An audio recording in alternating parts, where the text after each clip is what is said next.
Alors les gars, cette fois-ci, on passe sur l'action de Apple, ok?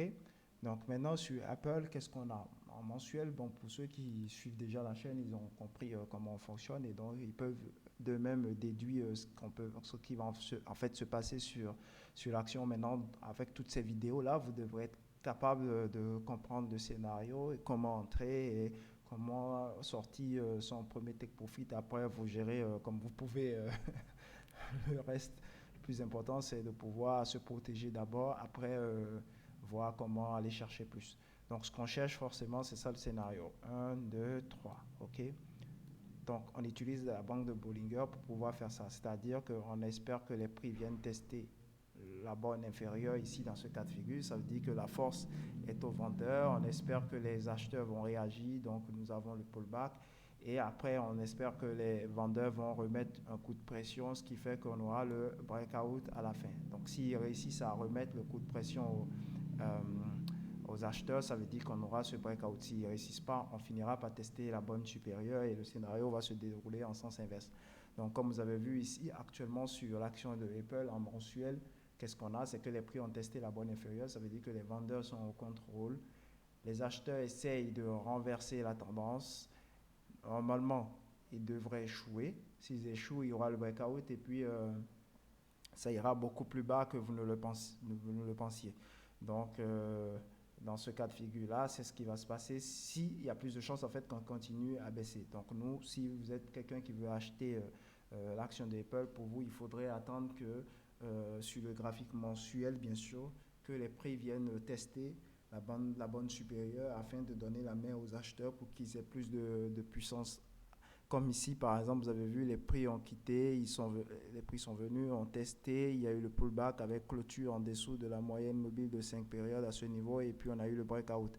Donc, ce qui fait que comment on appelle ça, les acheteurs, ils ont eu la force, il y a eu le pullback, les vendeurs ont fait leur tentative, mais ils n'ont pas pu. Et puis derrière, le marché a breaké et voilà ce qui s'en est suivi depuis, on va dire, depuis 2018, voilà ce qui s'en est suivi mois sur mois, comment les acheteurs ils ont écrasé les vendeurs. Et auparavant aussi, vous avez le même cas de figure ici en 2009, comment ils ont écrasé. Et je pense que si vous remontez, vous verrez ce scénario de plus en plus. Regardez ici aussi comment ils ont écrasé depuis 2004. Donc ça veut dire que si vous aviez utilisé ce système-là et cette philosophie de trading, c'est-à-dire que depuis 2000, on peut même prendre en 98, vous auriez fait mal au marché, vous auriez fait mal au marché en 2004, vous auriez fait mal au marché en 2000, même ici d'ailleurs, en 2009, oui, vous avez fait mal au marché, vous auriez fait mal au marché en 2018. Donc ça veut dire que vous serez forcément avec de super profits sur l'action de Apple, si vous aviez ce genre de système à votre disposition. Et en fait, cette simple compréhension du marché et de comment il fonctionne et comment il évolue. Donc en mensuel, comme j'ai dit, actuellement, il y a plus de chances que ça tombe que ça monte. Donc nous, on espère pour pouvoir nous positionner à l'achat que les prix viennent d'abord tester la bonne supérieure. Tant que les prix ne testent pas cette bonne supérieure, on garde nos sous avec nous dans nos poches ou on essaye d'investir sur d'autres actifs qui sont prêts pour ce scénario-là. Alors, nous allons passer ensuite au graphique hebdomadaire. Qu'est-ce qu'on a en hebdomadaire? Alors, revenons ici. On enlève tout de suite le pinceau pour pouvoir redessiner pour l'hebdomadaire. Alors, en hebdomadaire, qu'est-ce qu'on a? On a les prix qui sont venus tester la borne ici. Je veux juste vérifier. OK, il n'y a pas eu de clôture. Donc, OK, on a eu les prix qui sont venus tester la borne inférieure. On a eu le pullback qui est remonté jusqu'à ce niveau. Et on a eu le breakout. Donc, normalement, les prix devraient continuer à baisser. OK? Mais là, on est en train de voir un truc, c'est que la borne supérieure est en train de vouloir se faire tester. Si la borne supérieure se fait tester, ça veut dire qu'on aura aussi une opportunité de trade à l'achat qui va commencer à avoir le... Comme je vous ai dit, moi, de toute façon, je ne vends jamais une action, j'achète pour revendre. OK? Parce que pour moi, les actions sont appelées à monter. Et dans ce cas de figure, même si vous faites des erreurs, vous pouvez en fait essayer de compenser. Et si vous n'utilisez pas de l'effet de levier, vous achetez toujours les actions. Vous pouvez essayer de compenser avec du DCA si vous faites des erreurs. C'est-à-dire vous allez pouvoir prendre votre position qui vont essayer de créer un prix de revient moyen qui va vous permettre au moment venu de vite récupérer votre argent et de vous retrouver en gain beaucoup plus vite. Donc, tout ça, c'est plus facile à faire quand vous achetez sans effet de levier que euh, quand vous mettez l'effet de levier sur les actions ou quand vous vendez. Parce que quand vous vendez, vous ne savez pas jusqu'où ça peut s'arrêter. Par contre, quand ça baisse, vous savez qu'à zéro, vous êtes foutu, quoi. Donc, au moins sur ce coup-là, vous savez que zéro est votre limite. Et ici, vous savez que vous ne savez pas en fait où est-ce que ça peut s'arrêter. Donc, quand vous vendez. Donc, moi, c'est pour ça que j'achète toujours. C'est, en principe, peut-être que je me trompe, mais c'est ce que je pense et voilà.